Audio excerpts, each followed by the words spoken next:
Hi guys, welcome to Mumtaz kitchen. मीठा तो बनता है।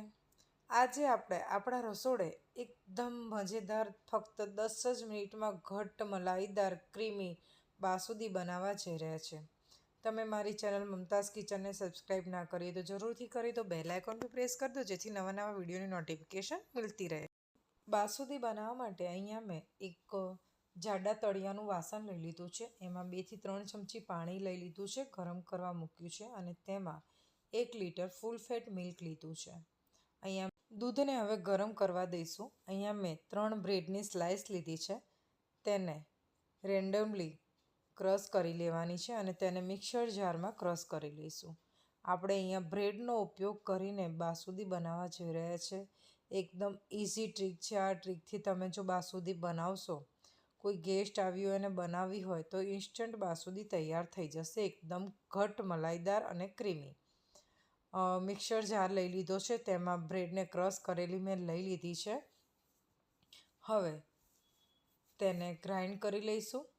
તમે જોઈ રહ્યા છો કે સરસ પાવડર થઈ ગયો છે। અહીંયા મેં બ્રેડની સ્લાઇસમાંથી એની બોર્ડર કટ કરી નથી, તમે ઈચ્છો તો બોર્ડર કટ કરી શકો છો, પણ મેં એની સાથે જ લીધી છે।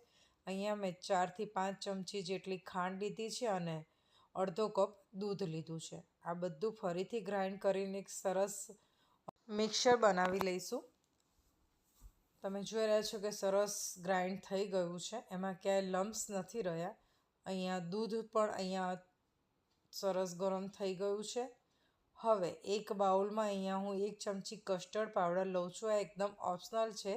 બ્રેડ લઈએ છીએ એટલે કસ્ટર્ડ પાવડર નહીં લઈએ તો પણ ચાલે, પણ થોડો એનો કલર બદલાય એના માટે મેં કસ્ટર્ડ પાવડરનો ઉપયોગ કર્યો છે।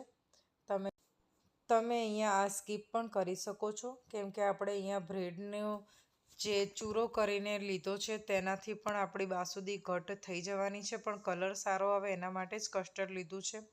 દૂધ સરસ ગરમ થઈ ગયું છે, તો હવે આપણે એમાં જે બ્રેડ, ખાંડ અને દૂધ મિક્સરમાં ગ્રાઇન્ડ કરીને રાખ્યું હતું તે આમાં એડ કરી લઈશું અને તેને પ્રોપર મિક્સ કરીશું।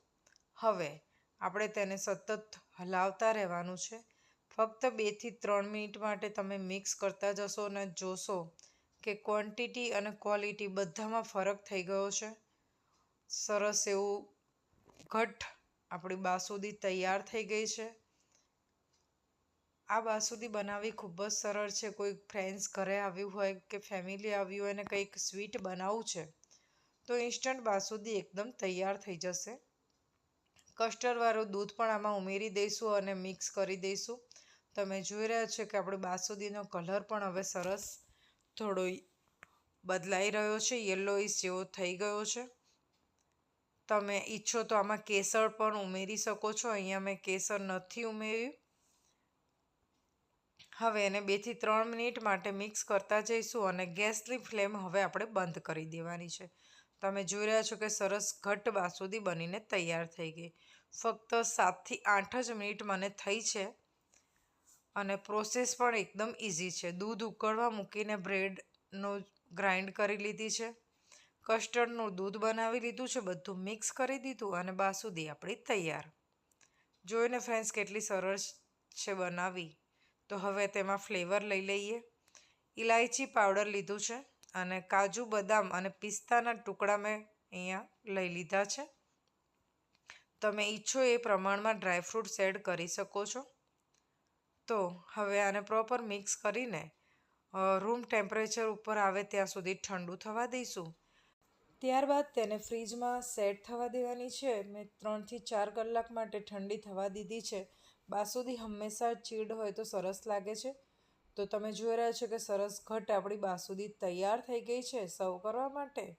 તો આવી હેલ્ધી રેસીપી બનાવવા માટે મમતાઝ કિચન જોડે બન્યા રહેજો। હવે આપણે તેને સર્વ કરી લઈશું। આપણે સિંગલ સર્વિંગ અહીંયા કરી રહ્યા છીએ। આ બાસુંદીનો ઉપયોગ કરીને તમે ગુલ્ફી પણ ઇઝીલી બનાવી શકશો। ગાર્નિશિંગ માટે ઉપરથી મેં કાજુ, બદામ અને પિસ્તાની કતરણ લઈ લીધી છે। તો તૈયાર છે બ્રેડનો ઉપયોગ કરીને એકદમ ઘટ્ટ મલાઈદાર અને ક્રીમી બાસુંદી।